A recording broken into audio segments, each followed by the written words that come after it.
படிக்கிறேன். பசுமையின் பாரம்பரியமும் தேசபக்தி பாடல். சந்தனம் எங்கள் நாட்டின் புழுதி கிராமம் அனைத்தும் தவபூமி.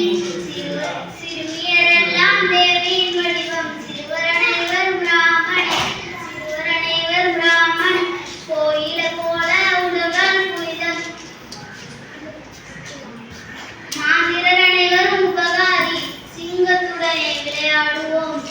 ஆவின் எங்கள் அன்னை புத்தாய் காலை